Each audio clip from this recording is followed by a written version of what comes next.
હું Hindustan news channel સાથે હું દેમુરાઈને આપનું હાર્દિક સ્વાગત કરું છું। નમસ્કાર દર્શક મિત્રો, હું ભરત વિષ્ણુ સ્વામી આપ સૌનું હાર્દિક સ્વાગત કરું છું।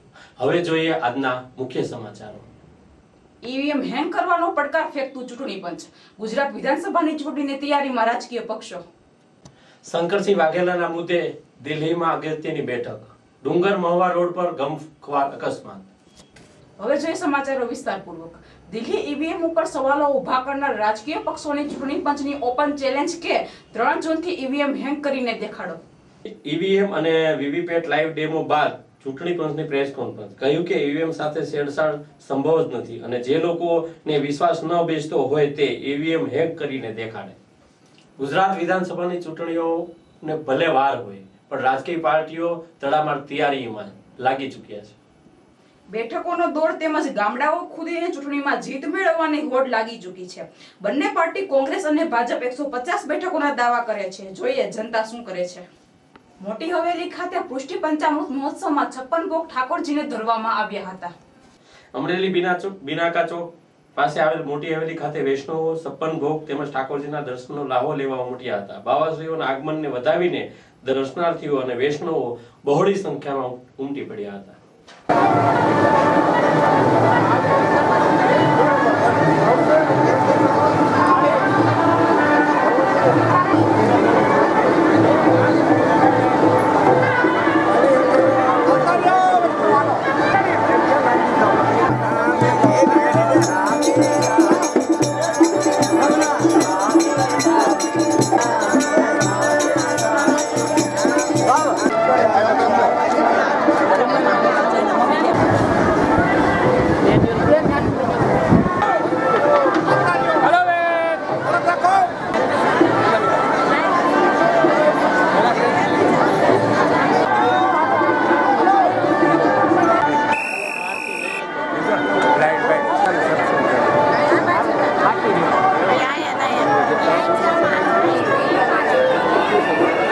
શંકરસિંહ વાઘેલા કોંગ્રેસ સાથે છેડો ફાડવાના મૂડમાં છે તેવા સમાચારોએ દિલ્હી હાઈકમાન્ડને ધ્રુજાવી દીધી છે।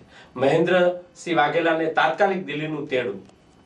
અહેમદ પટેલ સાથે બંધ બારણે બેઠકનો દોર ચાલુ છે। શંકરસિંહ જૂથના ધારાસભ્યો ભાજપમાં ભળે છે તેવી અફવાઓ છે। શંકરસિંહ હાલ વિદેશમાં છે। ડુંગર મહુવા રોડ પર ગમખ્વાર અકસ્માત થયો હતો।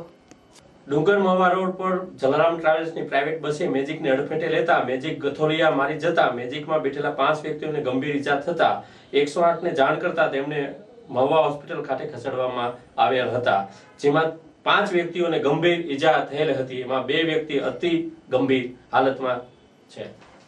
અમરેલી માર્કેટ યાર્ડના ચેરમેન પદે પૂન પીપી સોજિત્રાને બનાવવા માટે હાકલ।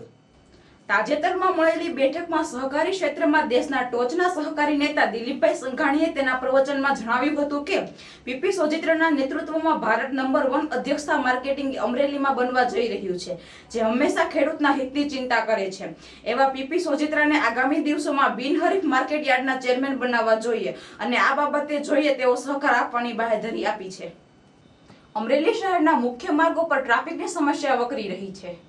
અમરેલી શહેરના મુખ્ય વિસ્તાર લાઇબ્રેરી રોડ, હરી રોડ અને ટાવર રોડ પર ટ્રાફિકની સમસ્યાઓ વકરી રહી છે। ટ્રાફિક કંટ્રોલ ત્યાં જોવા મળતા નથી। રાહદારીઓ મુશ્કેલીઓનો સામનો કરી રહ્યા છે।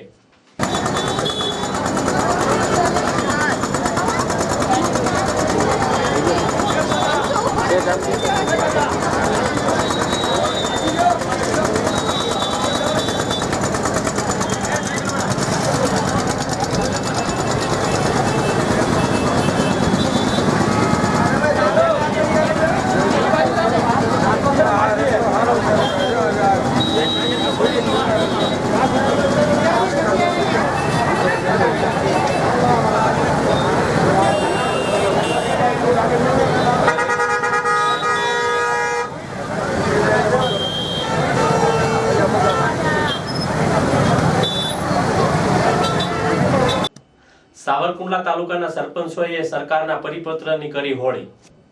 સરપંચોની સત્તા પ્રશ્ને સરકાર દ્વારા બહાર પડાયેલા પરિપત્ર સામે સાવરકુંડલા તાલુકાના સરપંચો વિરોધ નોંધાવીને સરકારશ્રીના પરિપત્રની જાહેરમાં હોળી કરી હતી। મુખ્યમંત્રી પંચાયત મંત્રી સામે રોષ વ્યક્ત કરી મામલતદારને આવેદનપત્ર આપવામાં આવ્યું હતું। પાછો ખેંચો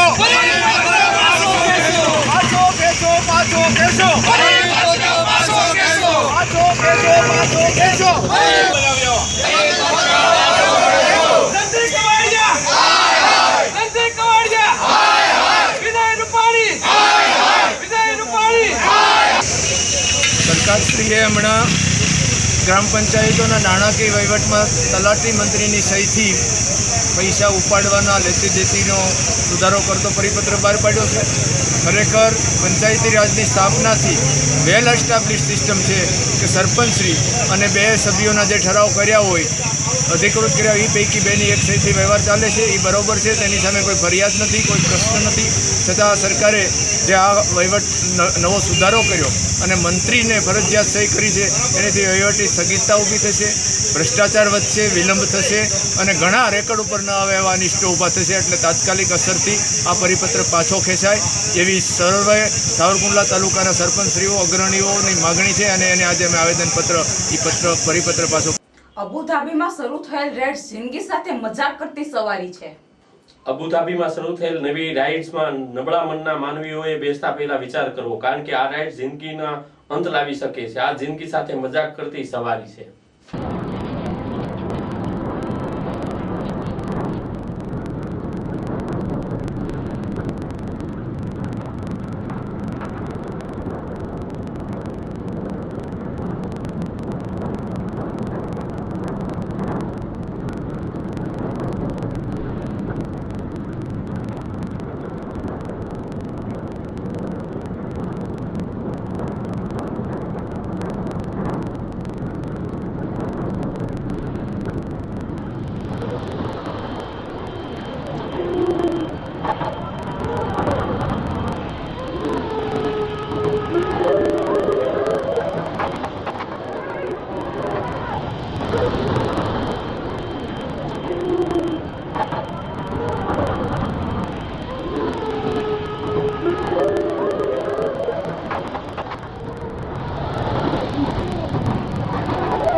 સરકારના અત્યાચારના વિરોધમાં હાર્દિક પટેલ સહિત પાટીદાર યુવાનોએ મુંડન કરાવ્યા.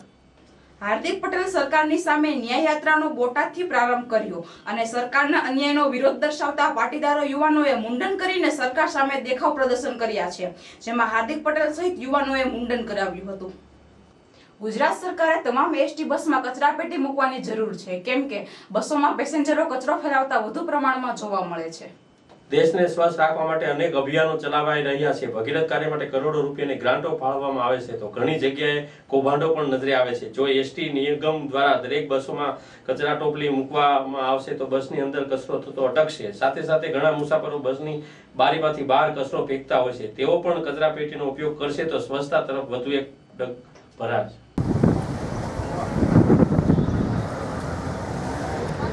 તો દર્શક મિત્રો આ હતા અત્યાર સુધી સમાચાર માટે ફરી મળીશું, ત્યાંથી રજા આપો. નમસ્કાર.